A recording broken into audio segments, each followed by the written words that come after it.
देखिए अब तक हम लोगों ने जो जो चीजें पढ़ी है उसमें कुछ कुछ श्लोक सबसे ज्यादा इंपॉर्टेंट है, उल्टे डायरेक्शन में चलते हैं ना, तो लास्ट सबसे पहले हम लोगों ने 3 षटकर्म पढ़ा था, वो इम्पोर्टेंट है, उसके लाभ इम्पोर्टेंट है ना। उसके पहले हम लोगों ने, कहाँ है बाकी लोग, कैमरा क्यों नहीं ऑन कर रहे हैं, क्या वो पूजा जी कहाँ है आप, मेघा जी, त्रिजिता जी, निधि जी, मेरे को लगता है कि मेरा नेटवर्क तो नहीं कमजोर है कि आप लोग ऑन करके बैठे। कोई नहीं, 5 मिनट में स्टार्टिंग में बुलाता हूँ, पता चल जाता है कि आप लोग की प्रिपरेशन कैसी है, इसलिए मैं कैमरा ऑन करने के लिए बोलता हूँ ना, पता चल जाता है कौन कितनी कैसी स्थिति में बैठा हुआ है, राइट। कुछ लोग बहुत मुस्कुराते हैं। एनीवे अच्छा है। तो हम लोगों ने षटकर्म देखा था, 3 देखा था, षटकर्म का एक सीक्वेंस भी था, धोतिर बस्तिस तथा नेति, त्राटकम नौलिकम तथा ना, ये था सीक्वेंस, ये याद रखना है आप लोगों को। उसके पहले नाड़ी शुद्धि के चिन्ह मैंने बताया था, वो बहुत मस्त है, बिल्कुल याद रखना है। 3 महीने कुछ समय में नाड़ी शुद्धि हो जाती है हठ प्रदीपिका के अनुसार, ये याद रखना है। यहाँ से हुआ था पहले चैप्टर की दूसरे चैप्टर की शुरुआत। पहले चैप्टर के लास्ट में जाए तो वहां आपको मिला था सबसे लास्ट में, प्राणायाम को गलत तरीके से करने से कौन कौन से रोग उत्पन्न होते हैं, उसका सीक्वेंस था। उसके पहले देखा जाए तो वहां पे औपथ्य पथ्य योगियों के लिए भोजन का सीक्वेंस था, उसके पहले पथ्य कारक भोजन था, उसके पहले औपथ्य कारक भोजन था, उसके पहले आसनों के लाभ आपको मिले थे, 4 श्रेष्ठ आसन, 4 लाभ वाले आसन और 7 बिना लाभ, केवल विधि बताई गई थी ना, जिसको हम लोग प्रैक्टिकल सेशन में करेंगे। अभी 2-4 दिन में डिसाइड कर लेंगे कब करना है प्रैक्टिकल सेशन, और ये मॉर्निंग में ही होगा जब आप फ्री रहेंगे, देख लेंगे। वहां पर आकर के संस्कृत में श्लोक पढ़ करके उस आसन को जब आप करोगे तो ज्यादा मजा आएगा आपको करने में ना। ये चीज हम लोग पढ़े थे। और उसके पहले देखा जाए तो साधक तत्व, उसके पहले बाधक तत्व, उसके पहले कुटिया का स्वरूप और कुटिया का स्थान, और उसके पहले सिद्ध योगियों के नाम, ये सारी चीजें हम लोगों ने अभी तक देख रखी हैं। आइए आज का क्लास स्टार्ट करते हैं, अब आप अपना कैमरा ऑफ कर सकते हैं ना। इतने देर की तो बात थी, इतने देर में ही आप लोग को सोचना पड़ गया। चलिए मैं अभी ऑफ ही कर लेता हूँ। एनीवे ऑफ कर लिया पूर्व जी, कॉपी पेन खोल लीजिए और आइए शुरू करते हैं। स्क्रीन हो रही है प्रेजेंट तो एक बार बता दें कोई एक जन। पूरी। Yes sir. जी बढ़िया। सर। थोड़ा सा पहले की चीजें मैं रिकॉल करा देता हूँ, यहाँ पे देखिए याद क्या रखना है आप लोगों को। धोती के लिए क्या याद रखना है, यहाँ देखिए ना, ये लाभ याद रखना है, का श्वास प्लिया कुष्ठ कफ रोगांश विंसति, ये हो गया, यही श्लोक ही याद कर लीजिए डायरेक्ट।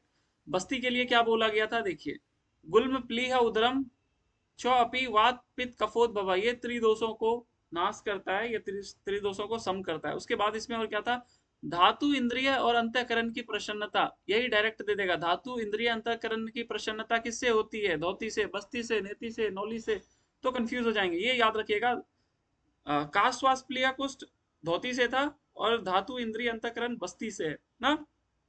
बस्ती से और क्या बोला गया, देखिए, कांति आती है और दहन प्रदीप्ति, जठराग्नि बढ़ती है, और अशेष दोष पचयम, ये अशेष दोष ना, जो दोष असम स्थिति में है, क्योंकि ये पहले ही बोल दिया, ये देखिए वात पित्त कफोत भवा, इसलिए ये बातें यहाँ पे भी बोल दी, जो दोष असम है उसको सम करता है ना। उसके बाद नेति के लिए हम लोग देखा था, वितस्ति मानम ना, एक वित लंबा, एक वित 9 इंच होता है, याद रखिएगा, 9 इंचेस इज इक्वल टू 1 विथ। 1 विथ मैंने यहाँ पे ड्रॉ करके बताया था ना, नहीं किया था, नहीं वो 4 अंगुल वाला बताया था ना। एक वित्त कैसे होता है, देखिए ऐसे करके हम लोग नापते हैं ना, यहां से लेकर के ऐसे करके, एक वित्त ना, वितस्ति मानव, एक, ऐसे किसी चीज को नापते हैं ना, एक उंगली इधर रखते हैं अंगूठे को, एक कानी उंगली इधर रखते हैं छोटी उंगली को, ये लेंथ जो निकलता है ये 9 इंचेस निकलता है ना, जितना बड़ा से बड़ा खोल करके रखते हैं। तो इतना लंबा ये बता दिया गया सूत्र की लंबाई, वितस्ति मानव। उसको फिर कैसा रहना चाहिए, सुस्निग्ध, वो चिकना होना चाहिए, और नासा नाले प्रवेश, नासिका द्वार में उसको प्रवेश कराएंगे। और फिर क्या बोला गया है, देखिए, मुखा निर्गम्य, उसको फिर क्या करेंगे, मुख से बाहर निकालेंगे ना, मुखा निर्गम्य, ये जैसा नेति सिद्ध निर्गद्यते, इसी को नेति बोल दिया गया सिद्ध लोग द्वारा, इसे नेति कहा गया ना। तो नासिका से इंसर्ट किया, सूत्र कैसा है, सुस्निग्ध है, और लंबाई कितनी है, एक वितस्ती है, 9 इंचेस है। इसके लाभ क्या है, आइए देखते हैं। ओफो, इसको मैं ना पीडीएफ में खोलूंगा तो ज्यादा बेहतर रहेगा। स्टॉप हो गया क्या स्क्रीन, स्क्रीन स्टॉप हो गई क्या। जी जी सर। सर।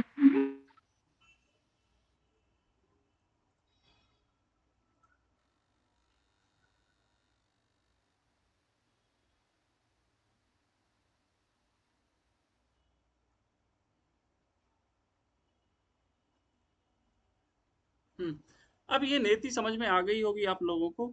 यहाँ से स्टार्ट करते हैं इसका लाभ। अब देखिए इसके लाभ क्या बोले, ये इंपॉर्टेंट है, ये आता भी है, अभी मैं दिखाऊंगा कैसे क्वेश्चन आए।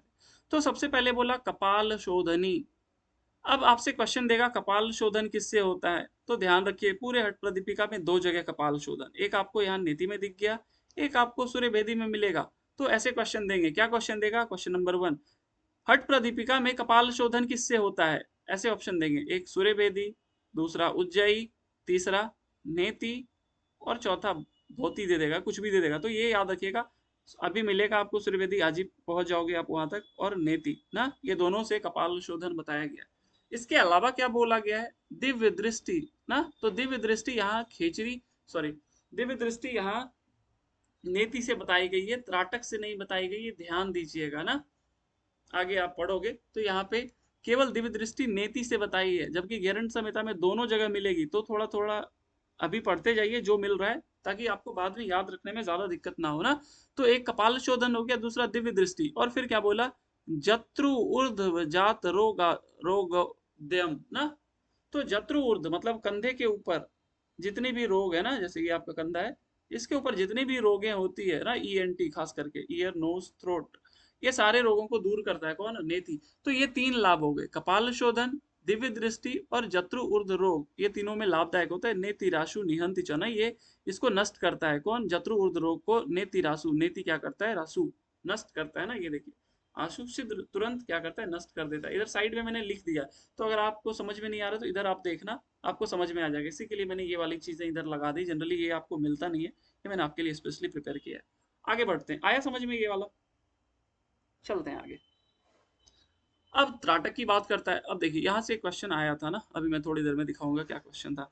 क्या बोला गया, निरीक्षे, निरीक्षण करना है, देखना है ना, निरीक्षण करते हैं ना हम लोग, देखते हैं, किसको देखना है, निश्चल और दृशा, हाँ, बिना हिले डुले, और अदृश्य मतलब बिना अचल है ना, यहाँ आगे कीजिएगा, निश्चल अचल दृश्य, बिना हिले डुले दृष्टि से देखना है, किसको देखना है, सूक्ष्म लक्ष्यम समाहित, हाँ, छोटे लक्ष्य को, वो कुछ भी हो सकता है, कैंडल फ्लेम हो सकता है या कुछ भी जिसपे आप त्राटक कर रहे हैं, देखना है। कब तक देखना है, अश्रु संप्रयत्न, जब तक आंसू ना गिर जाए उतने प्रयत्न, आंसू गिरने तक देखना है, और इसी को चाहे त्राटकम स्मृतम, इसी को त्राटक कहा गया है, राइट। तो निरीक्षण, सूक्ष्म लक्ष्य को निरीक्षण करना है, देखना है, जब तक कि आंसू ना गिर जाए, ये याद रखिएगा।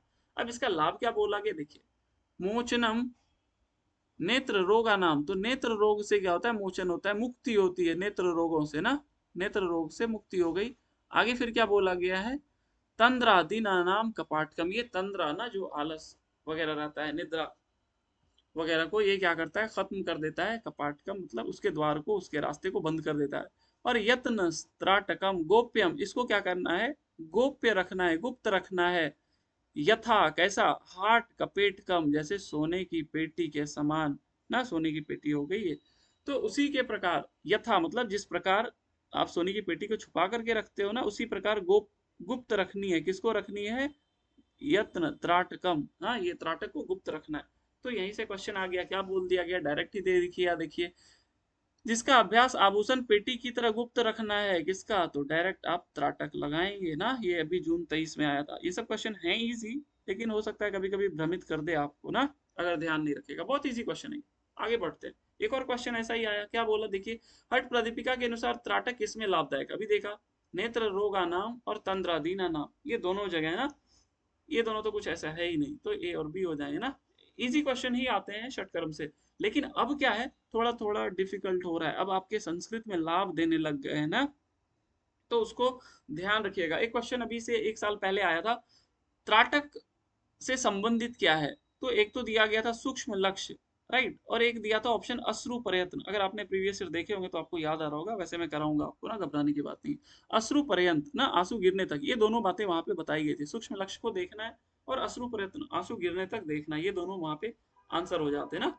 आगे चलते हैं, अब नौली की बात बोल दी गई ना, तो सबसे पहले क्या था आपका, धोती, फिर बस्ती, फिर धोतिर बस्ती तथा नेति, फिर त्राटक, फिर नौली और कपालभाति, ये सीक्वेंस याद रखिएगा ना, इसको ऐसे ही 2-4 बार पढ़ेंगे याद हो जाएगा, धोतिर बस्तिर तथा नेति त्राटकम नौलिकम तथा ना, याद हो जाएगा। अब नौली के लिए क्या बोला, अमंद वर्त वेगेन ना, तो इसको क्या करना है, अमंद वर्त तेजी से घुमाना है, वर्त, वर्त मतलब क्या था, वृत्त, गोल गोल पड़ा है ना, वृत्त वर्त, वर्त वेगेन, वेग मतलब तेजी से घुमाना है। और तुंदम, तुंद बोलते हैं पेट को ना, तुंदम, तोंद बोलते हैं ना, तोंद, तो वहीं से ये वर्ड आया तुंदम, पेट को क्या करना है, तेजी से घुमाना है। कैसे घुमाना है, सव्य, सव्य मतलब होता है लेफ्ट ना, लेफ्ट, आपको ये वर्ड आपको दिखेगा बहुत फ्रिक्वेंटली जब आप आसन पढ़ोगे ना, सव्यम, गुल्फम, सव्यम, हाँ, जानू, ऐसे करके दिखेगा ना, तो सव्य मतलब लेफ्ट हो गया, असव्यतः मतलब दाएं तरफ, और आगे लगा दिया तो असभ्यता ना, तो लेफ्ट से राइट आपको क्या करना है, अमंद वर्त, गोल गोल घुमाना है, किसको घुमाना है, पेट को, तुंदम को। फिर नतांसो ब्राह्म ये देशा नौली सिद्ध प्रत्यक्षते, और इसी को क्या बोल दिया सिद्धों ने, योगियों ने क्या बोल दिया है, नौली बोल दिया ना, सिद्धों के द्वारा इसे ही नौली कहा गया है। यही है, बहुत सिंपल सा है, इसमें ज्यादा कुछ है नहीं ना। अब इसके लाभ वैसा कुछ बताया नहीं, लेकिन मैं यहाँ पे आपको एक बहुत बेहतरीन लाभ बताऊंगा। ये देखिए, ये वर्ड जो दिख रहा है ना, यही उठा करके दे देगा, क्या देगा, अशेष दोषामय शोषणी, किसका लाभ बताया गया है। हालांकि इससे मिलता जुलता लाभ आपको यहाँ बस्ती में भी दिखा था, ये देखिए ना, है ना, अशेष दोष पचयम, देखिए ये ठीक वैसा ही है ना, अशेष दोष पचयम, देखिए मिलता जुलता है, अशेष दोष पचयम, और वहां पे क्या था, अशेष दोष शोषिनी, तो यहाँ पे ऐसे ही दे देगा। एक क्वेश्चन मैंने आपको कल दिखाया था ना, जारयेत कालकूटम जनयति जठराग्नि जठर प्रदीप्तिम, तो ऐसे ही दे देगा, अशेष दोष पचयम और अशेष दोष शोषिनी। ऐसे ही क्वेश्चन मैंने आपको दिखाया था ना, सर्व सिद्धि प्रदायक सिद्धिदायक, ऐसे मिलते जुलते हैं, तो आपको थोड़ा सा मैं हिंट कर देता हूँ। एक्चुअली ये बहुत एक्सट्रीम लेवल टफ की मैं बात कर रहा हूँ, इतना वैसे आता नहीं है, बट आपको अगर ध्यान रहे तो आप ऐसे वर्ड को ध्यान रख पाओगे ना। यहाँ पे क्या लिखा हुआ है, और वहां पे यहाँ पे अशेष दोष पचयम लिखा है, वहां अशेष दोष शोषिनी ना, ये वर्ड ध्यान रखिएगा, ये देखिए ना, अशेष दोष में शोषिनी ना, इसको ध्यान रखिएगा, ये इंपॉर्टेंट हो सकता है। अब यहाँ पे क्या बोला, देखिए इसके लाभ क्या बोले गए, मंद अग्नि ना, जिसकी अगर जठराग्नि क्या है, मंद है, स्लो है, कम है, तो संदीपन ये क्या करती है, उसको तीव्र करती है, संदीपन, पाचन आदि संधाई आनंदकारी सदैव, और ये क्या करती है, आनंद देने वाली अभ्यास बताई गई है ना, ये सदैव सदा आनंद देने वाली है। और अशेष दोष में शोषणी ना, जो दोष त्रिदोष क्या है, असम है, उसको क्या करती है, शोषण करती है और सम करती है ना, यही बात यहाँ बोला गया है कि सदा सर्वदा आनंद देने वाली है। यही नौली मंद जठराग्नि को प्रदीप्त कर पाचन क्रिया आदि को तेज करती है, और विविध दोषों वही हो गया त्रिदोष, विविध दोषों तथा रोगों को नष्ट करती है, इसलिए यह हठ क्रिया में श्रेष्ठ है ना। हठ क्रिया मौलिरियम, ये वर्ड दे देगा, हठ क्रिया मौलिरियम किसके लिए बोला गया, तो नौली के लिए बोला गया ना, मौलिरियम बोल दिया, श्रेष्ठ है, राइट। आई होप समझ में आ गया होगा, कुछ नहीं आए तो आप सर मुझे, इसमें उधर रोग नहीं लिखा ना, ऐसे जनरल रोग लिखा सिर्फ। हाँ जनरल रोग लिख दिया वैसे करके, उधर हम्म। गुल्म प्लीहा ऐसे कुछ नहीं लिखा ना। अब बात करते हैं कपाल भाती की। हालांकि कपाल भाती आपको घिरण्य संहिता में बहुत डीप में मिलेगा, बट यहाँ कम है तो अच्छी बात है। अब यहाँ पे क्या बोला, भस्त्रावल लोहार कस्य, जिस प्रकार लोहार होता है ना, लोहार का भस्त्र, जैसे वो धोकनी को तेजी से ऊपर नीचे करता है ना ताकि वो मेल्ट हो जाए लोहा, उसी प्रकार आपको क्या करना है, रेच पूरव संभ्रमो, रेचक और पूरक करना है, किस प्रकार, लोहार की धोकनी की भांति। तो क्वेश्चन ऐसे ही आ गया था एक बार, किस अभ्यास को लोहार की धोकनी की भांति करने के लिए कहा गया है, तो कपाल भाती को याद रखना है आपको। और इसी को कपाल भाती विख्याता कफ दोष, ये वेरी वेरी इंपॉर्टेंट, देखिए अब यहाँ पे कफ दोष आ गए। अभी से पहले कफ दोष कहाँ मिला था, कोई बताएं जरा, जल्दी बता दीजिए कोई भी। नेति में सर। नहीं नहीं, अभी धोती में मिला था ना, धोती में, का श्वास धोती में, प्लीहा, धोती में सर। हाँ, कफ रोगांश विंसति, 20 प्रकार के कफ रोग दूर होते हैं, और यहाँ पे भी कफ दोष आ गया। अब क्वेश्चन ऐसे बनेगा, हट प्रदीपिका के अनुसार किस सठ कर्म का फल कफ दोष नाश बताया गया है। ऑप्शन कैसे देगा, ऐसे ही, धोती, सेकंड बस्ती, तीसरा नेति, और चौथा कपाल भाती, कपाल भाती, तो ये दोनों आपके आंसर हो जाएंगे, ध्यान रखिएगा ना, सॉरी नेति नहीं, सॉरी सॉरी सॉरी, धोती ना, धोती और कपाल भाती ये दोनों आपके आंसर हो जाएंगे। तो ध्यान रखिएगा, यहाँ पे नेति से नहीं बताया गया है, केवल और केवल धोती और कपाल शोधन ना। आगे बढ़ते हैं, ऐसे क्वेश्चन आते हैं इसलिए मैं आपको सतर्क कर दे रहा हूं, ध्यान रखिएगा। आगे बढ़ते हैं, अब 6 क्रियाएं हो गई, क्या क्या हुई, धोतिर बस्तिस तथा नेति त्राटकम नौलिकम कपाल भाती ना, धोतिर बस्तिस तथा नेति त्राटक नौली कपालभाति। ये हो गए षट क्रिया, इसी सीक्वेंस में याद रखें तो बेहतर है। अब क्या बोला गया, षट कर्म निर्गत। अब जब आपने षट कर्म कर लिया, षट कर्म समाप्त हो गया, तो इससे क्या हुआ, स्थौल्य मोटापा, कफ दोष मलादि, आपके कफ दूर हो गए, आपके मल जितने थे दूर हो गए, स्थूलता दूर हो गई। अब क्या करना है, तो बोला प्राणायामम ततः कुर्यात। उसके बाद प्राणायाम करना है, उससे क्या होगा, अनायासेन सिद्ध्यति, क्या अनायास ही सिद्ध हो जाएगा, प्राणायामम। क्या बोला, एक बार फिर से सुन लीजिए, षटकर्म अब हो गया, खत्म हो गया, तो इससे क्या हुआ, स्थूलता कफ दोष सारे मल दूर हो गए। अब जब आप प्राणायाम तथा कुर्यात, अब जब आप प्राणायाम करोगे तो अनायासेन सिद्ध्यति, अनायास ही सिद्ध हो जाएगा, फिर ज्यादा आपको स्ट्रगल करने की जरूरत नहीं पड़ेगी ना। एक आसन हम लोग पढ़ा था जिसमें अनायास वर्ड यूज हुआ था, क्या था, कोई बताएगा, आसन का लाभ बताएं। सिद्धासन से तीनों। हाँ, सिद्धासन से क्या बताया था, तीनों बंद अनायास लग जाते हैं, ध्यान रखिएगा, अनायासीन ना। अब यहाँ पे फिर उसी तरीके से वर्ड यूज कर दिया, अनायास, अपने आप, जिसमें मेहनत नहीं करना पड़े, बिना कठिनाई के ना। अब आगे बढ़ते हैं, ओके। अब क्या बोला, विधिवत, जैसा पहले बता चुका है, बताया गया है, नियम अनुसार उसको विधिवत बोलते हैं ना। तो विधिवत प्राण संयम नाड़ी चक्रे विशोधिते, तो इस जैसे पहले प्राणायाम बताया गया है, उस प्रकार जब आप अभ्यास को करते हैं, इससे क्या होता है, आपकी नाड़ी चक्र शुद्ध हो जाती है, निर्मल हो जाती है। और सुषुम्ना वदनम भीत्वा, और फिर सुषुम्ना के भीतर से, सुषुम्ना का भेदन करके, सुखा द्विशति मारुतः, और फिर सुषुम्ना के भीतर से प्राण का प्रवाह होता है, जिसको हम लोग अभी थोड़ी देर पहले डिस्कस किए थे 7 से 8 के क्लास में ना। अब आगे बढ़ते हैं, मारुते मध्य संचारे, और जब मारुत पवन आपकी प्राण मध्य संचारे, बीच में सुषुम्ना में चलेगी, तो मन स्थैर्यम प्रजायते, मन की स्थिरता आ जाएगी। बताया था ना मैंने, केवल कुंभक लगा, सुषुम्ना में अंदर चली गई, और जैसे ही प्राण का प्रवाह सुषुम्ना में होगा, आपके मन स्थिर हो जाएंगे, चले वातम चलम चितम, पहले ही बता दिया। और जैसे ही आपके क्या हो जाएंगे, मन स्थिर हो गए, फिर आगे क्या बोला गया, यो मन सुस्थिति भावो, सुस्थिर भावो सौव्यवस्था मनोमनी, और फिर मनोमनी अवस्था लग जाएगी ना। इसी मनोमनी को मैंने बताया था, मनोमनी बोलिए, उन्मनी बोलिए, राजयोग बोलिए, समाधि बोलिए, एक ही बात है सारी की सारी। तो जैसे ही प्राण ऊपर गया सुषुम्ना में, आपकी क्या हो जाएगी, मनोमनी अवस्था हो जाएगी। और ये क्वेश्चन कल मैंने दिखाया था ना, किस नाड़ी में प्राण का प्रवाह होने से उन्मनी या मनोमनी स्थिति हो जाती है, तो सुषुम्ना था आंसर ना। आगे बढ़ते हैं, अब आगे क्या बोला, तत्सिद्धे विज्ञानाश्चित्रान ना। तो जब ये सिद्ध हो जाए ना, इसको जब जान लिए, किसको, उन्मनी अवस्था को, तो कुर्वन्ति कुंभकान, इसको पूरा पढ़ देता हूं मैं एक बार ना। तत्सिद्धे विज्ञान विधान ज्ञानिश चित्रान कुर्वन्ति कुंभकान, तो जिस विधि से जब इसकी सिद्धि हो जाए आपको ना, इस कुंभक की सिद्धि, किस कुंभक की सिद्धि, केवल कुंभक की ना। मैंने बताया था ना, जब तक आपको केवल कुंभक की प्राप्ति नहीं होगी, तब तक आपकी ना उन्मनी कला होगी, उन्मनी ना स्थिति होगी, ना ही प्राण का प्रवाह सुषुम्ना में होगा। केवल कुंभक मिनिमम रिक्वायरमेंट है, ये बात ध्यान रखिएगा। वही बात बोला गया ना कि विधियों के जानकार उन्मनी अवस्था की प्राप्ति के लिए विविध प्रकार के कुंभकों का अभ्यास करते हैं। और फिर विचित्र कुंभकाभ्यास द्विचित्राम, और विचित्र कुंभक को जब आप करते हैं, तो इससे क्या होता है, यहाँ देखिए ना, अभ्यासात द्विचित्राम सिद्धिम आप्युनियात ना। तो फिर आपको विविध प्रकार की सिद्धियां भी मिलती हैं जब आप अलग अलग कुंभक करते हो। और अलग अलग कुंभक क्या है, इसको भी हम लोग थोड़ी देर में देखेंगे।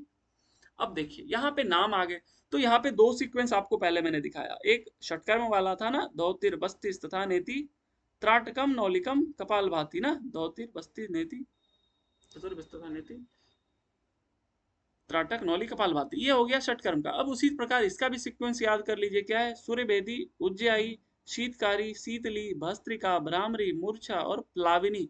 तो यहाँ पे केवल 8 मिलते हैं, ये याद रखिए। क्वेश्चन आता है किस ग्रंथ में अष्ट कुंभक की चर्चा मिलती है, तो अष्ट कुंभक आपके एक यहाँ अभी हठ प्रदीपिका मिला, आगे देखेंगे जो टेक्स्ट मिलेगा आपको ना, इसका नाम जरूर याद रखिएगा। एक क्वेश्चन ऐसे आते हैं, दूसरे आते हैं मिला करके कि कौन से कुंभक की चर्चा हठ प्रदीपिका और गेरंट संहिता में मिलती है, नहीं मिलती है, ऐसे करके। तीसरा क्वेश्चन आता है हठ रत्नावली में कौन से कुंभक मिलते हैं जो हठ प्रदीपिका में नहीं है। तो अभी आप इधर को मत जाओ, अभी आप केवल इस कुंभक के नाम को याद कर लो, बहुत इजी है, आसानी से याद कर लेंगे। क्या है, सूर्यभेदी, उज्जयी, शीतकारी, शीतली, भस्त्रिका, भ्रामरी, मूर्छा और प्लाविनी। अब आगे चलते हैं, 8 है, नंबर याद रखना है आपको। चलिए इसको पहले करा देता हूं मैं। अब यहाँ पे दो बंध ना मैंने बताया था, एक उड्डयन बंध, एक जालंधर बंध, दोनों की बात की गई है। तो यहाँ पे क्या बोला गया है, जालंधर बंध कब लगाना है। तो जालंधर बंध कब लगाएंगे, देखिए पूरकांते, पूरक के अंत में, पूरक किसको बोलते हैं, श्वास लेने को पूरक बोल दिया, तो पूरक के अंत में जालंधर बंध लगाते हैं। लेकिन उड्डयन बंध कब लगाते हैं, तो बोला क्या गया है, कुंभकांते रेचक आदो, ये दोनों वर्ड याद रखिएगा। कुंभक के अंत में, कुंभकांते मतलब कुंभक के अंत में, और रेचक आदो, रेचक के आदो, प्रारंभ में। ये दोनों वर्ड वेरी वेरी इंपॉर्टेंट ना। ऑप्शन कैसे देगा, ध्यान देखिए। उड्डयन बंद कब लगाना है ना, उड्डयन बंद कब लगाना है, और एचपी के अनुसार ना, अलग अलग ग्रंथ देखेंगे तो ये अलग अलग आपको मिलेगा, जब मिलेगा तब मैं आपको दिखाऊंगा, राइट। तो एचपी के अनुसार उड्डयन बंद कब लगाना है, ऑप्शन कैसे देगा, कुंभ कांते, कुंभक आदो, फिर देगा रेचकांते, फिर देगा रेचक आदो, फिर देगा कुंभक पूरकांते और पूरकादो। ये मैं कुछ ज्यादा ही बता दिया, बट ऐसी तैयारी आपकी रहना चाहिए ना, पूरकादो। अब आपको बहुत डिफिकल्ट हो जाएगी अगर आप संस्कृत के वर्ड को याद नहीं किए, तो ये वर्ड याद रखना है, कुंभक के अंत में और रेचक के प्रारंभ में, कुंभकांते रेचक आदो। तो कुंभकांते और रेचक आदो ना, रेचक आदो, ये दो हो जाएंगे, बाकी कुछ नहीं। और पूरा कांते, देखिए पूरा कांते जो है ना, ये आपके जालंधर बंद हो जाएंगे ना, पूरा कांते का है ना, पूरा कांते जालंधर बंद। तो ध्यान रखिए, क्योंकि जब आप एरंड संहिता पढ़ोगे अलग दिखेगा आपको यही चीज, योग बीज पढ़ोगे अलग दिखेगा, कितना अलग दिखेगा वो तब देखेंगे हम लोग ना। आगे चलते हैं, यहाँ से क्वेश्चन आ गया, क्या क्वेश्चन आ गया, डायरेक्ट ही दिया, हालांकि ये इजी क्वेश्चन हो गया, क्या यहाँ जालंधर बंद दे दिया ना, अच्छा नहीं, ये लिखा है पूरक के अंत में कौन सा, तो पूरकांते, अभी हम लोग ने देखा जालंधर बंद। अब यही दे देता, ध्यान से सुनिए, यहाँ पे पूरक के अंत नहीं देता, यहाँ दे देता उड्डयन बंद, उड्डयन बंद कब लगाना है, और ऑप्शन वैसे देता जैसे मैंने अभी बताया था, तो सोचिए कितना डिफिकल्ट क्वेश्चन होता। तो ये वैसे इजी क्वेश्चन था, तो आप अपनी तैयारी यहीं तक मत रखिए ना, और ये बहुत रिसेंट क्वेश्चन पूछा गया है, तो अब क्वेश्चन के पैटर्न चेंज हो रहे हैं, तो थोड़ा सा सतर्क रहिएगा ना। आगे चलते हैं, अब क्या बोला गया, देखिए अधस्त आकुंचने अनासु, जब आप क्या करते हैं, अधो मार्ग, अधो स्थान का क्या करते हैं, आकुंचन करते हैं, मतलब मूल बंद लगाने के लिए कहा गया है ना, अधस्त आकुंचन, अध आकुंच करते हैं, मूल बंद लगाते हैं, कंठ सो संकोचने कृते, फिर आप जालंधर बंद लगाते हैं। तो क्या किया, पहले आपने मूल बंद लगाया, फिर आपने क्या किया, जालंधर बंद लगाया, कंठ संकोचन ही दिखे तो जालंधर बंद समझ जाइए, राइट।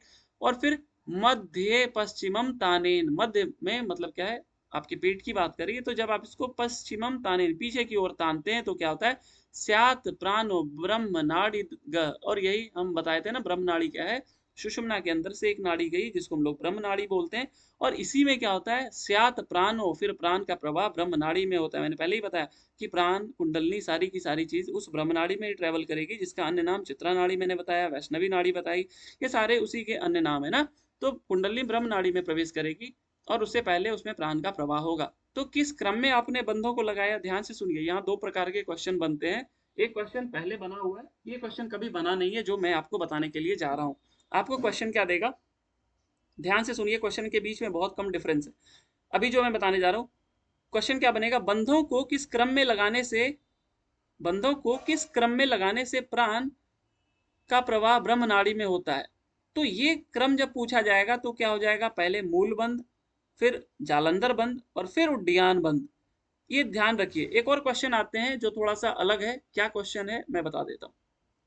एक क्वेश्चन आएगा आपको कि बंदों को लगाने का क्रम क्या है, हाँ बंदों को लगाने का क्रम, तो ये बदल जाएगा, फिर आप नीचे से लगाओगे मूल बंद, उड्डयन बंद और जालंधर बंद, ये बंधों को लगाने का क्रम है ना। एक नंबर में ये लगेगा, दूसरे में ये लगेगा, तीसरे में ये लगेगा। लेकिन अगर क्वेश्चन पूछा जाएगा बंधों को किस क्रम में लगाने से प्राण ब्रह्म नाड़ी में प्रवेश हो जाता है, तो फिर बदल जाएगा ना, फिर मूल बंद, फिर जालंधर बंद, फिर उड्डयन बंद। इसको ध्यान रखिएगा, आई होप आपको समझ में आ गया होगा ना। ये मिलेगा आपको, ये मिलेगा, अभी मिला नहीं है बट मिलेगा आपको ना। ओके, अब आगे क्या बोला गया, अपान ऊर्ध्वम, जब आप क्या करते हैं, अपान को ऊर्ध्व करते हो, ऊपर की ओर ले जाते हो, मतलब मूल बंद लगाते हो ना।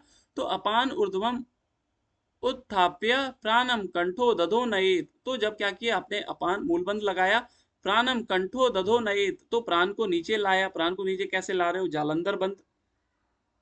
एक सेकंड, गुन्नू जी हैं क्लास में आप? नहीं?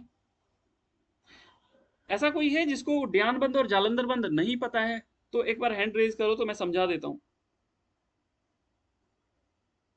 सभी को पता है ना उद्यान बंद? किसने हैंड रेज किया? ओके, अपूर्व जी। अपूर्व जी आपको मैं 9 बजे वाले क्लास में समझा दूंगा। चलिए ठीक है। तो अपान ऊर्ध्वम, अपान को ऊपर ले गए कैसे, मूलबंध से। प्राणम कंठो दधो नयेत, फिर जालंधर बंध से क्या किए, अपने प्राण को नीचे लाए। फिर योगी जरा विमुक्त सन सोड शब्दा वहे ना, तो यहाँ पे क्या बोला गया कि जब आप क्या किए, मूल बंद लगाए, उड्डयन बंद, सॉरी जालंधर बंद लगाए, तो इससे क्या होता है, आप जरा विमुक्त हो जाते हैं ना, बुढ़ापा खत्म हो जाती है आपकी, और आप क्या हो जाते हो, 16 साल का युवा के समान हो जाते हो ना, सोड शब्दा वही भवेत ना, 16 साल के युवा के समान हो जाते हो। कब? जब आप मूल बंद और जालंधर बंद को लगाए ना, ये याद रखिएगा, यहाँ पे उद्यान की बात नहीं की जा रही है ना। ओके, आगे बढ़ते हैं। अब बात करते हैं सूर्यभेदी प्राणायाम की। ओके, सूर्यभेदी प्राणायाम के लिए क्या बोला, आसने सुखदे योगी बद्धवा चैव आसन तथा ना, तो यहाँ पे कोई आसन स्पेसिफिक नहीं बोला, केवल आसने सुखदे, जिस आसन में आप बैठ करके सुखदायक बैठ पाओ उसी आसन में बैठना है। क्या करना है, बैठ गए, फिर दक्षिणाड्या, दक्ष मतलब राइट होती है ना, याद रखिएगा, दक्ष मतलब राइट होती है, दक्ष दक्षिण राइट, ये याद रखिएगा, आगे आपको सब जगह मिलेगा। जैसे दो मैंने बताया ना, एक मैंने क्या बताया, सव्य, सव्य मतलब होता है लेफ्ट, एक आपको वाम दिखेगा, इसका मतलब भी लेफ्ट होता है, तो सव्य दिखे वाम दिखे दोनों का अर्थ लेफ्ट हुआ।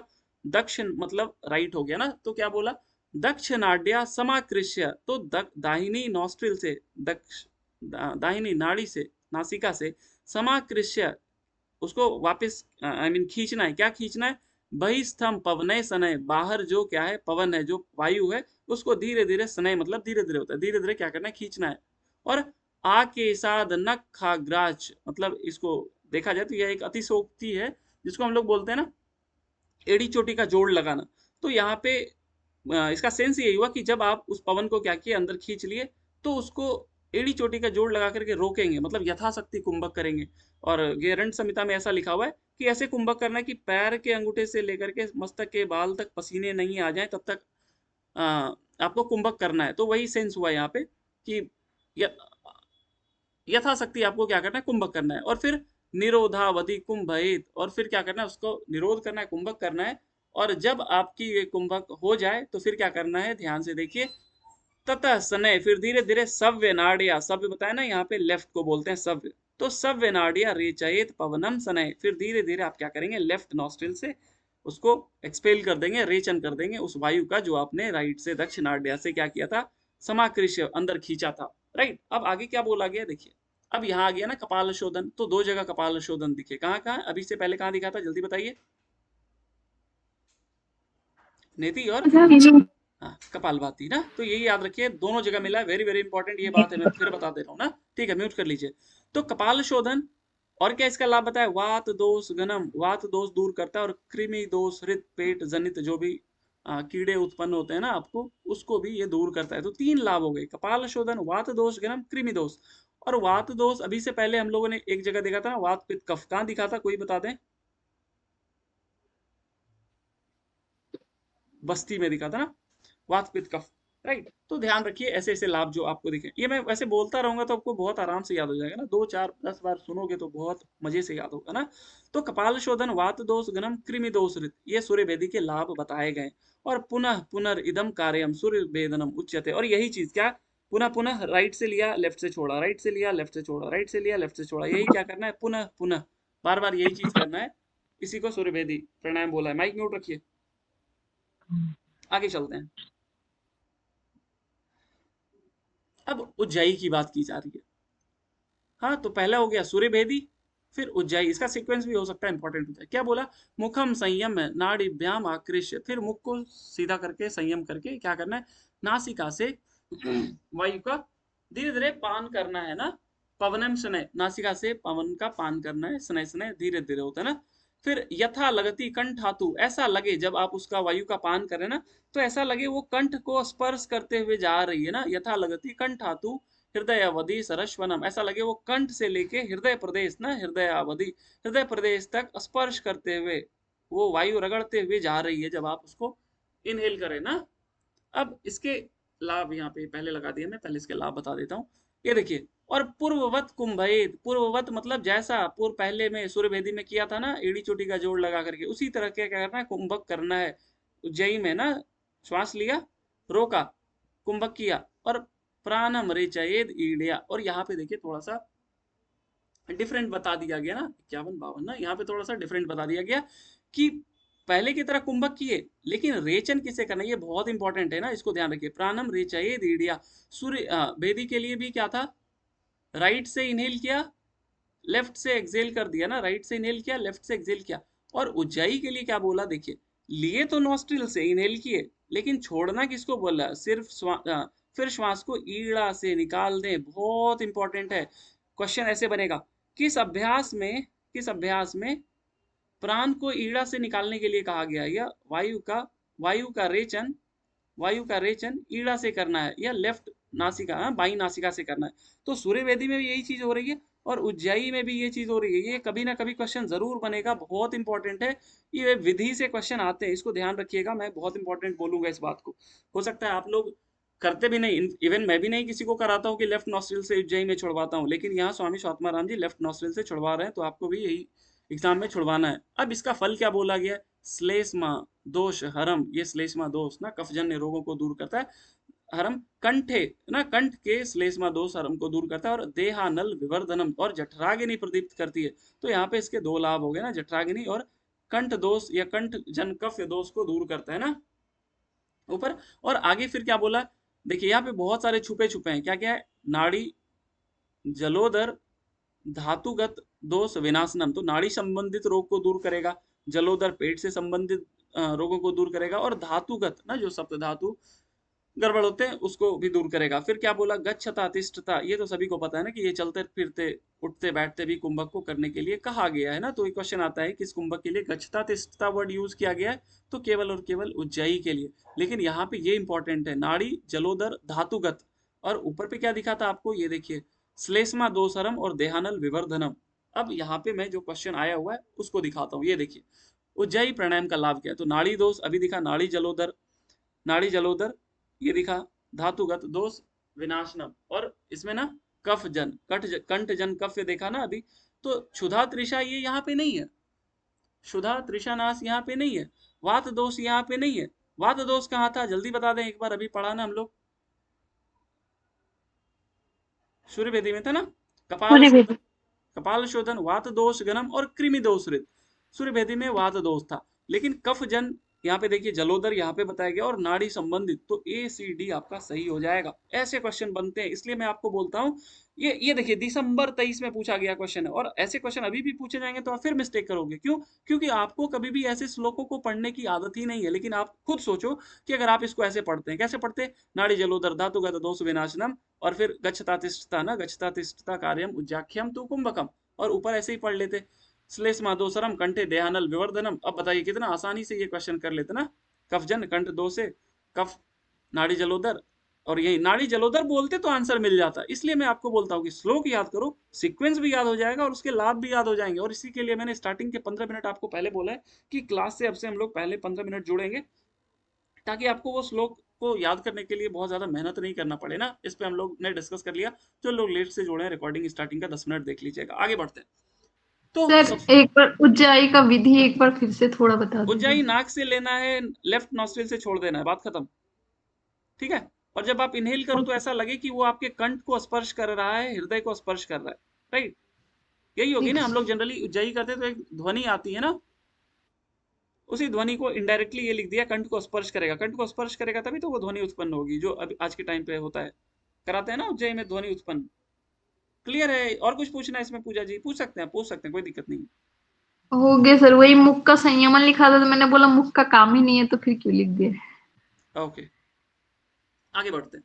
तो अभी तक क्या हो गया, सबसे पहले सूर्यवेदी हो गई, उज्जाई होगी, उज्जाई होगी। अब आ गई शीतकारी। शीतकारी के लाभ भी देखिए, इसके भी लाभ मजेदार है ना। यहाँ पे विधि जिसकी इंपॉर्टेंट होगी वो मैं बता दूंगा। जैसे अभी उज्जाई की विधि थी ना, लेफ्ट से एक्सेल का, ये याद रखिए। तो क्या बोला, शीत काम कुर्यात तथा वक्त्रे घ्राणे विजृम विकाम। अब यहाँ पे क्या करना है कि जब आप मुख से ना, ये सभी लोग मुख से ही शीत कार्य करते हैं आज के समय में ना, तो कुर्यात वक्त्रे घ्राणैच, यहाँ पे क्या बोला कि शीत कार्य कैसे करना है, वक्त्रे मुख से ना, और घ्राणैव, और ये आवाज आनी चाहिए, विजृम, ये किसी का लाभ बताया गया। इसको कोई बताएगा ये किसका लाभ, एक संस्कृत वर्ड है ना, इसको हम लोग एक तरीके से बोलते हैं जम्हाई जैसा ना, जम्भाई। और ये किसका है, देवदत्त का कार्य है ना, ये मिलेगा आगे आपको, ये वर्ड वहां पे देखने को मिलेगा। तो ऐसी आवाजें आनी चाहिए ना। और उसके बाद एवं अभ्यास योगे ना कामदेव द्वितीय का, और फिर जब आप इस तरीके से अभ्यास को करते हैं ना शीतकारी को, तो इससे क्या होता है, इसका फल बोल दिया कामदेव। तो एक बार क्वेश्चन आ गया, घेरन संहिता के अनुसार कामदेव के फल किसके समान बताया गया, तो वहां पे अलग अलग मेथड, अलग अलग प्रैक्टिस में ये बातें बताई गई, लेकिन यहाँ पे बताया गया कामदेव के समान शरीर शीतकारी से होती है। इसके पहले हम लोगों ने देखा ना दो तीन बातें, एक आपके कृमि दोष ना, कृमि दोष जो सूर्यवेदी से था, उसी प्रकार उज्जयी में अभी देखा ना गच्छता तिष्ठता। तो कुछ कुछ वर्ड कीवर्ड आपको ध्यान रखने हैं ना, कुछ कुछ कीवर्ड आपको ध्यान रखने हैं जो आपके एग्जाम के दृष्टिकोण से इंपॉर्टेंट होंगे। तो कामदेवो द्वितीय का ये शीतकारी का लाभ बताया गया, बहुत इंपॉर्टेंट है। आगे बढ़ते हैं हम लोग। अब यहाँ पे दो तीन लाभ और बताया गया, क्या योगिनी चक्र सम्मान्य ना, तो जो योगिनी चक्र मतलब जो फीमेल प्रैक्टिशनर होती है ना, उनके द्वारा इनको बहुत सम्मान मिलता है, इनको जो शीतकारी का अभ्यास करते हैं। और क्या बोला है, सृष्टि संहार कारक, हाँ सृष्टि संहार करने की इनके अंदर क्षमता आ जाती है। तो यहाँ इसके वर्ड पे नहीं जाएंगे, एग्जामिनर क्या देगा, ऐसे अभी दिखाया ना आपको ये वाला, यहीं पे दे देगा, उज्जाई की जगह शीतकारी दे दिया, और यहाँ क्या दे देगा, सृष्टि संहार कारक, सृष्टि संहार, फिर दूसरा दे देगा कामदेव, फिर ये तो दे देगा, इसके अलावा कफ दोष वात दोष कुछ भी दे देगा। तो ध्यान रखिएगा ऐसे क्वेश्चन आते हैं ना। ओके, अब आगे क्या बोला, न क्षुधा न तृषा, और यही पे यहाँ पे ये दिया था ना, ये देखिए क्षुधा तृषा नाश किसका है, ये आपके यहाँ पे दिखेंगे, शीतकारी में दिखेंगे, ये आपके शीतली में दिखेंगी।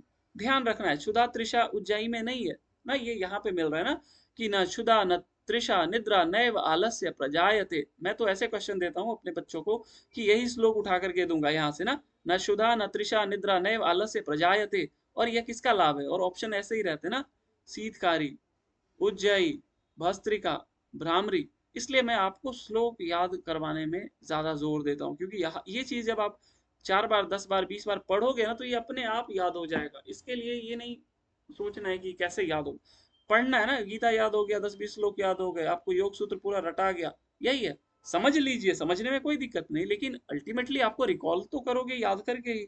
तो ये ध्यान रखिए ना, तो इससे क्या हो, ना क्षुधा, ना भूख लगेगी, ना तृषा, ना प्यास लगेगी, निद्रा निद्रा नहीं आएगी, नए आलस्य, आपके अंदर आलस्य खत्म हो जाएगा। अभी से पहले हम लोगों ने एक आरोग्यम कहाँ दिखा था, जल्दी बता दें कोई भी, आरोग्यता कहाँ आई थी, किसी आसन का लाभ था, पश्चिमोत्तानासन। पश्चिमोत्तानासन, पश्चिमोत्तान। पश्चिमोत्तानासन का था ना आरोग्यता। ध्यान रखना है इस सबको, ये मैं पूछा था, कल भी पूछा था, आज आपको पूछ लिया, अब आप कभी नहीं बोलोगे ना, ऐसे ही कल फिर मैं पूछ लूंगा, योगिनी चक्र सम्मान किसका है, कामदेव किसका है, तो मैं पूछता रहूंगा, तो वो आपको खुद ब खुद याद हो जाएगा। राइट, आगे बढ़ते हैं। अब क्या बोला गया, भवेद स्वच्छंद देहस्तु, अभी इसका लाभ खत्म नहीं हुआ, अभी और लाभ है ना, इससे क्या होता है, देह शुद्ध हो जाती है, स्वच्छ हो जाती है देहस्तु। और क्या बोला गया है, सर्व उपद्रव वर्जित, सभी उपद्रवों से बचा रहता है। और अनेन विधि नाम सत्यम योगिंद्रो भूमि मंडले, और पूरी भूमि मंडल पे एक विख्यात योगी बन करके उभरता है। ये शीतकारी के इतने सारे लाभ बता दिए, लेकिन यहाँ पे ना दो तीन लाभ ही आप याद रखिएगा। एक तो सर्व उपद्रव वर्जिता, एक कामदेव, और दूसरा योगिनी चक्र सम्मान्य, सृष्टि संहार, और न क्षुधा निद्रा नैव आलस्य प्रजायते। ये ध्यान रखिएगा, इंपॉर्टेंट है। आगे चलते हैं। अब शीतली के लिए क्या बोला, जिह्वा वायु आकृष्य ना, जिह्वा से क्या करना है, वायु का पान करना है। और पूर्ववत, पूर्ववत मतलब पहले की तरह, पहले जैसे कुंभक किए ना, जब पूर्ववत लिख दे तो समझ जाओ कि सूर्यवेदी की ही बात की जा रही है ना। सूर्यवेदी में कैसा जम करके कुंभक किए थे, बहुत देर किया था, वही बात बोला। जिह्वा वायु आकृष्य ना, जिह्वा से क्या किए, वायु को आकृष्ट किए। कुंभक पूर्ववत कुंभक साधनम ना, जैसा पहले कुंभक किया उसी प्रकार कुंभक करना है। फिर स्नैक घ्राण रंध्राभ्याम, फिर धीरे धीरे क्या करना है, उसको घ्राण नासिका से क्या कर देना है, बाहर कर देना है। रेचयेत पवनम सुधी ना, धीरे धीरे क्या करना है, उसका रेचन कर देना है नासिका मार्ग से ना। वही बात है यहाँ बोला गया, पहले की तरह कुंभक कर लेना है और उसके बाद नासिका द्वार से वायु का रेचन कर देना है। यही शीतली हो गई, यही आज भी करते हैं हम लोग। अब आगे क्या बोला है इसको सुनिए। ये लाभ अगेन देखिए, मिलते जुलते लाभ आपको दिख रहे हैं। यहाँ पे क्या बोला गया, गुल्म रोग, फिर क्या बोला गया, प्लीहा रोग, फिर क्या बोला गया, प्लीहा रोगान, फिर ज्वर पितम शुदा त्रिशाम ना, ज्वर पितम शुदा त्रिशाम, और विषानी शीतली। राइट, एक हम लोग ने मयूरासन में लाभ देखा था, जहां पे क्या था, जारयेत कालकूटम, जारयेत कालकूटम, ये देगा जारयेत कालकूटम तो मयूरासन होगा, ध्यान रखिए। और उसी प्रकार विषानी या विष का प्रभाव नहीं होता, अभी के लिए केवल शीतली याद रखिएगा, आगे मिलेगा कहीं तो मैं एक बार फिर से रिकॉल करा दूंगा ना। तो विष का प्रभाव भी नष्ट हो जाता है, किसके प्रभाव से, शीतली के अभ्यास से। राइट, तो ध्यान रखना है ये बात ना। तो गुल्म रोग पेट संबंधित रोग, राइट, प्लीहा तिल्ली रोग, आदिकान रोग, और ज्वर जिसको बुखार बोलते हैं, पित्त संबंधित रोग। और देखिए यहाँ पे भी शुदा और त्रिषा है ना, वहां पे भी शीतकारी में भी शुदा त्रिषा है और शीतली में भी शुदा त्रिषा है। तो ये ध्यान रखना है आपको कि शुदा त्रिषा में लाभदायक कौन है, शीतकारी और शीतली दोनों है, वेरी वेरी इंपॉर्टेंट। राइट, आगे बढ़ते हैं। राइट, नाम कुंभको एवं नियंत्रित, इसी को क्या बोल दिया, शीतली बोल दिया। विष का प्रभाव नष्ट होता है, गुल्म रोग, प्लीहा रोग, ज्वर, पित्त, भूख, प्यास, सभी को यह नष्ट करता है ना। आगे चलते हैं। तो अब सूर्यवेदी हो गई, उज्जयी हो गई, शीतकारी हो गई, शीतली हो गई। अब बात आती है भस्त्रिका की, बहुत सारे लाभ हैं इसके। अभी आप देखो क्या क्या लाभ है। क्या बोला गया, उर्वो उरु परी, उरु किसको बोलते हैं, जंघा को बोलते हैं ना, उरु मतलब जंघा, ये आगे मैं बताऊंगा प्रैक्टिकल वाले में ना। दोनों जंघाओं के संस्थाप्य शुभे पाद तले उभे, और पद्मासन, ये एकमात्र कुंभक है जहां पे एक आसन लगाने के लिए बोला गया है। तो ये बहुत ज्यादा इंपॉर्टेंट है, क्वेश्चन ऐसे ही बनेगा, दो तरह से क्वेश्चन बनेंगे कि पद्मासन का अभ्यास किस कुंभक में कहा गया है, ऐसा पद्मासन का अभ्यास किस कुंभक में कहा गया है, एक क्वेश्चन ऐसे बनेगा। दूसरा ऐसे लगेगा कि भस्त्रिका में किस आसन का प्रयोग करते हैं, पद्मासन, पद्मासन, बद्ध पद्मासन, वज्रासन या सिद्धासन। तो ध्यान रखिए, क्वेश्चन बन सकते हैं और बहुत इंपॉर्टेंट है, इसको लिख लें। अगर आप लिख रहे हैं, केवल सुन रहे हैं तो खैर कोई बात ही नहीं है ना। अब इसका फल क्या बताया गया, देखिए, सर्व पाप प्रणाशनम, किसका फल बता दिया, ये पद्मासन का बताया। इससे पहले हम लोगों ने एक और फल देखा था पद्मासन का, सर्व व्याधि विनाशनम। तो दो लाभ हो गए पद्मासन के, ध्यान रखिए, एक सर्व व्याधि भी है और एक सर्व पाप भी है, दोनों में ये लाभदायक है। तो ये याद रखिएगा, क्वेश्चन पूछ दे हठ प्रतिपिका के अनुसार पद्मासन का फल क्या बताया गया, तो सर्व व्याधि भी है, सर्व व्याधि भी है और सर्व पाप भी बताया गया, बहुत इंपॉर्टेंट है। और भस्त्रिका प्राणायाम पद्मासन में बैठ करके करना है, वेरी वेरी वेरी इंपॉर्टेंट। आगे चलते हैं। अब भस्त्रिका के लिए क्या बोला गया, सम्यक पद्मासनम बद्ध्वा समग्रीवो द्रम शुद्धि ना। तो पद्मासन में बैठ गए, सम्यक सीधा बैठ गए, बद्ध्वा बांध करके, समग्रीव उद्रम ना, तो सीधा बैठ गए, किसको किसको, ग्रीवा गला, उद्रम पेट को, सुधि ना सीधा करके बैठ गए। फिर क्या करना है, मुखम संयम यत्नेन प्राणम घ्राणेन रेचयेत, फिर क्या करना है, मुख को सीधा करके नासिका से प्राण का, घ्राण से प्राण का क्या करना है, ओ सॉरी, यहाँ पे ना सम्यक पद्मासनम, एक सेकेंड, हाँ, ये पहले क्या बोल दिया, पद्मासन में बैठ करके, ये देखिए डायरेक्ट रेचन से शुरू किया ना, ये पहले इनहेल करने के लिए नहीं बोला गया, ये डायरेक्ट ही रेचन से शुरू किया। क्या बोला, देखिए, मुखम संयम यत्ने न प्राणम ग्राने न रेचयित, पहले आप क्या करेंगे, रेचन कर देंगे, मतलब पूरा फेफड़ा खाली कर देंगे, उसके बाद फिर शुरू होगा। कैसे शुरू होगा, फिर जब आप पूरक करें तो यथा लगति, यथा लगति क्या क्या, हृदय, कंठ और कपाल, ऐसा लगे कि जब आप पूरक कर रहे हैं तो कपाल प्रदेश को स्पर्श कर रही है, हृदय कंठ प्रदेश को स्पर्श कर रही है और हृदय प्रदेश को स्पर्श कर रही है जब आप पूरक कर रहे हैं ना। ये बात आपको ध्यान रखना है। ओके, फिर वेगेन, नहीं एक सेकंड, ये उल्टा बोल दिया मैं ना, ये एक्सेल करते समय ये लगना चाहिए ना, जब आप एक्सेल कर दिए घराने रे चाहिए। एक्चुअली संस्कृत में क्या होता है ना, उल्टा सीधा, अगर आप पूरा श्लोक को एक बार नहीं पढ़ोगे ना तो अर्थ का अनर्थ हो जाएगा। इसलिए कभी कभी देखते होंगे कि मैं पूरा पढ़ देता हूँ फिर आपको समझाता हूँ ना। और संस्कृत में क्या होता है, उसके इंग्लिश के जैसा नहीं होता, इधर उधर वो उल्टा पुल्टा लिखा जाता है, उसका सेंस एक ही निकलता है। इसलिए संस्कृत के श्लोक को कभी कभी आप पूरा पढ़ने का आदत डालिए ना। तो ये क्या बोल दिया गया कि रेचन तो करना है। अब रेचन कैसे करना है, तो ऐसे करना है कि लगे क्या, वो हृदय कंठ और कपाल को ना, हृदय कंठ और कपाल को स्पर्श करता हुआ जा रहा है। रेचन किया ना इनिशियली, तो ये तीनों को स्पर्श करता हुआ। उसके बाद फिर क्या करना है, वेगेन पूर्ये चापी, फिर क्या करना है, आपको पूरक करना है। हृदय पद्मावधि मरुतम, ऐसा लगे कि हृदय को स्पर्श करता है, हृदय पद्म ना, हृदय कमल को स्पर्श कर रहा है कौन, प्राण, जो क्या कर रहे हो आप, पूरक कर रहे हो। और फिर पुनर् विर रेचयेद्वत पूरयेद पुनः ना, इसी प्रकार फिर क्या करना है, रेचन करना है, पूरक करना है। कैसे पूरक रेचक करना है, तो जब आप रेचक कर रहे हो तो ऐसा लगे हृदय को, कंठ को और कपाल को स्पर्श कर रहा है, और जब आप पूरक कर रहे हो ऐसा लगे कंठ और हृदय प्रदेश ना, हृदय कमल को स्पर्श कर रहा है। वही बातें यहाँ पे लिखी हुई है, क्या बोल दिया, एक बार मैं पढ़ देता हूँ, देखिए सीधा हो गया। अब जिससे वायु स्पर्श का अनुभव हृदय कंठ और कपाल प्रयत्न हो, फिर उसके बाद जब आप वायु का क्या करें, पूरक करें, तो वायु हृदय कमल तक वेग पूर्वक आवाज के साथ पूरित करें, फिर छोड़ें। और यही बार बार करने के लिए कहा गया, इसी को भस्त्रिका बोल दिया गया ना। जनरली हम लोग लोहार की धोखनी की भांति ही करते हैं, लेकिन यहाँ पे थोड़ा हल्का सा अलग बताया गया, सेंस वही है ना, पूरक रेचक पूरक रेचक ही।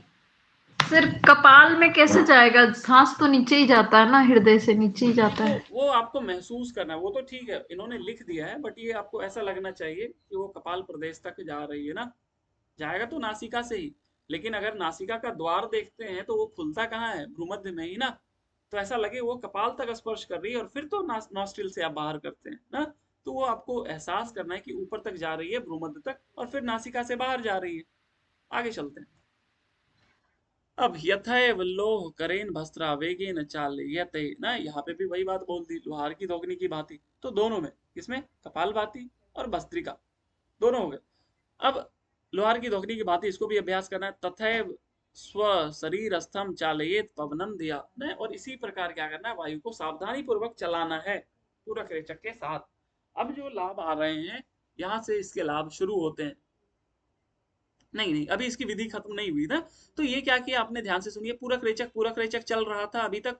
अब यदा श्रमो भवे देहे तदा सूर्येन पूरेत, फिर जब आपको क्या हो, थकावट हो जाए ना, ये पूरक रेचक करते करते थकान आ जाए, तो फिर क्या करना है, ध्यान से सुनिए। भवे देहे तदा सूर्य, ये भवे देहे ये यहीं तक था, आपका शरीर थक गया, श्रम। फिर तदा, तब क्या करना है, सूर्येन पूरेत, फिर क्या करोगे आप, पूरक करोगे सूर्य नाड़ी, राइट नॉस्ट्रिल से। और फिर धारयेद उदरम भवेद पूर्णम पवनम तथा लघु, उसके बाद उसका धारण करना है।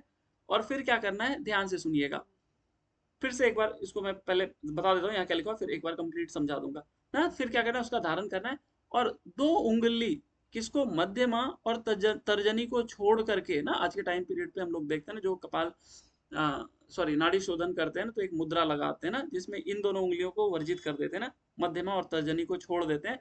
अंगूठा, रिंग फिंगर और लिटिल फिंगर को यूज करते हैं ना, इन दोनों को हम लोग फोल्ड कर देते हैं। वही बातें यहाँ बोली गई कि इन दोनों को बिना, सॉरी, इन दोनों के बिना क्या करना है आपको, इन दोनों को बिना यूज किए फिर आप क्या करेंगे, विधिवत कुंभक, कुंभक किए ना, उधर से जो राइट से नॉस्ट्रिल से इनहेल किया था, यहाँ पे उंगली दोनों लगा लिए, उंगलियों नॉस्ट्रिल पे रख लिए, और फिर कुंभक कर लिए, और कृत्वा रेचयेद ईड़या नीलम ना, फिर क्या करेंगे आप, रेचन कर देंगे लेफ्ट नॉस्ट्रिल से। मतलब ओवरऑल समझाऊं तो कैसे समझो आप, कि आपने क्या किया, पहले पूरक रेचक कर लिया, पूरक रेचक कर लिया, थकावट आ गई, रुक गए, एक राउंड सूर्यभेदी कर लिए, बस बात खत्म।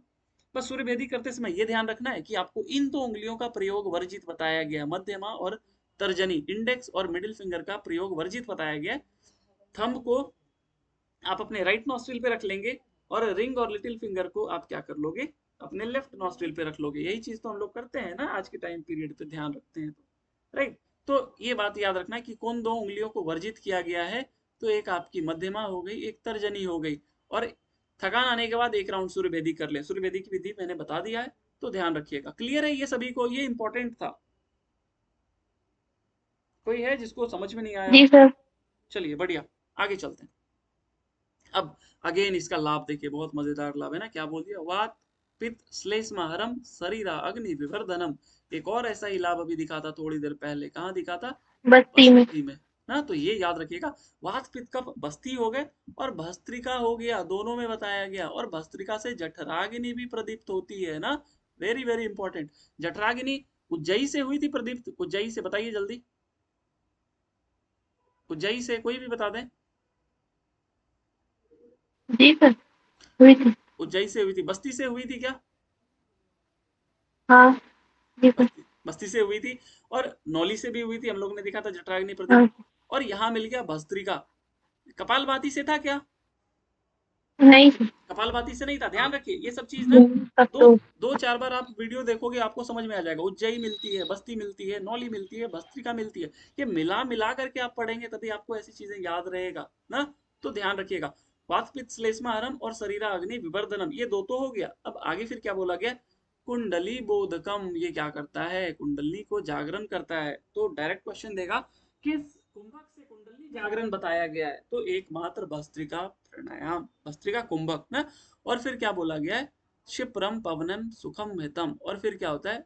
ये आपका जो पवन, जो आपकी प्राण होती है ना, वो आपके सुषुम्ना नाड़ी में प्रवाहित होती है। तो वही बोला, कुंडली बोधकम क्षिप्रम पवनम सुखदम हितम। फिर ब्रह्म नाड़ी, इसको मैंने पहले वाले क्लास में बताया था ना, कि थोड़ा सा बता देता हूँ ना, कि ये ब्रह्म नाड़ी के मुख पे ना यहाँ पे कफ जैसा कुछ जमा रहता है।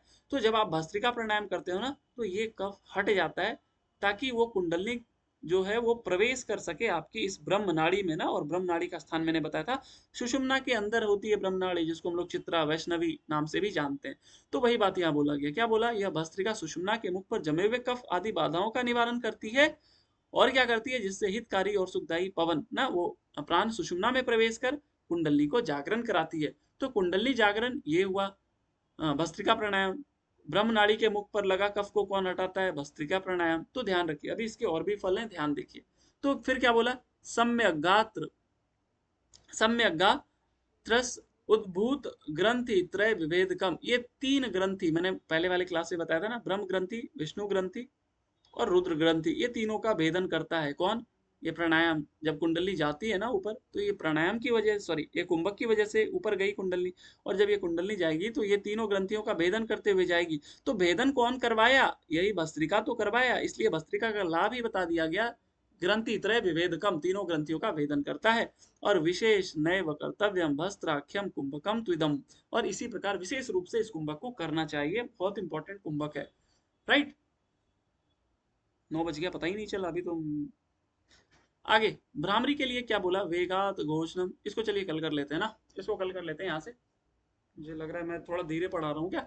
ठीक है, ओके। आज हम लोग इतना रखते हैं ना। तो कल के लिए एक चीज आप ध्यान रखिए कि कल जो लोग, जिन लोगों को संस्कृत में प्रॉब्लम होती है ना, वैसे लोगों के लिए आज जो समय बच गया ना, एक्चुअली क्लास 7 से 8 ही होनी थी। आ सकते हैं सामने, अगर आप आ सकते हैं तो ना, आ जाइए सामने। तो जो क्लास आज 7 से 8 की थी ना, देखिए लिंक आपका 10 दिन तक सेम ही है। 10 दिन तक लिंक में कोई चेंज नहीं है। चाहे आप 7 बजे जुड़ो, 8 बजे जुड़ो ना, लिंक सेम ही है, चेंज नहीं होगा। 10 के बाद भले चेंज हो जाएगा।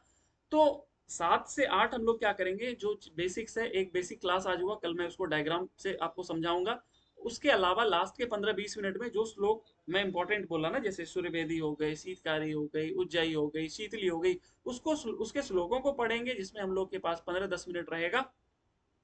उसके बाद 8 बजे से फर्दर ये आपकी क्लास हो जाएगी। तो आप जब 8 दिन 10 दिन आप इन श्लोकों को पढ़ने लग जाओगे ना, तो आपको खुद पता चलने लगेगा शीतकारी में क्या बोला गया है, शीतली में क्या बोला गया है, किसमें विष संबंधित बोला गया है, और किसमें आपके कामदेव के समान बोला गया है, किसमें आपकी जठराग्नि बोली गई है, किसमें वात बोला गया है, किसमें वात पित्त कफ बोला गया ना। तो ये डेली डेली जब आप पढ़ोगे तभी ये चीजें पता होगी ना। समझना अलग चीज है, आप केवल चीजों को समझ करके एग्जाम्स क्वालिफाई नहीं कर पाओगे। समझना, समझा तब जाता है जब आप किसी को समझा रहे हो। लेकिन वहां पे याद रखने की भी आवश्यकता होती है, जहां पे आपको टिक मारना है ना, वहां पे आपकी विवेक काम नहीं आएगी, वो आपकी मेमोरी, जितना आपने चीजों को याद रखा है वो अप्रोच वही काम आएगी। तो दोनों चीज मैं आपको तैयार करा रहा हूँ ना। कल को अगर आप किसी को पढ़ाते हो तो उसमें भी आप, ऐसा नहीं हो कि केवल आपको खुद ही नहीं पता चल रहा है कि क्या बोल रहे हो, स्टूडेंट पूछ रहा है, आप खुद अटक जा रहे हो ना। तो दोनों चीज, ये केवल आपको एग्जाम के पर्सपेक्टिव से नहीं पढ़ा रहा हूँ, आपकी बेसिक्स क्लियर कर रहा हूँ, ताकि कल को आप खुद को किसी को पढ़ाओ तो आप उसमें भी सक्षम हो। ये नहीं कि मुझे तो मेरे वाला ने तो बताया ही नहीं, तो मैं आपको कहाँ से बताऊं, मुझे तो मेरे वाले ने तो यही बोल दिया तो मैं यही याद कर लिया ना। ऐसा नहीं होना चाहिए। कॉन्सेप्ट थोड़े बहुत क्लियर होने चाहिए, ताकि आगे वाले को आप समझा सको ना। ठीक है, कल मिलते हैं दोबारा 7 बजे, सेम लिंक है। हरिओम, आप सभी को शुभ रात्रि। Hari Om sir. Hari Om Hari Om. Sir, Shivratri. Hari Om sir. Hari Om Nidhi ji. Hari Om sir. Hari Om ji Hari Om Hari Om. Sir. Om sir. Hari Om. Hari Om sir.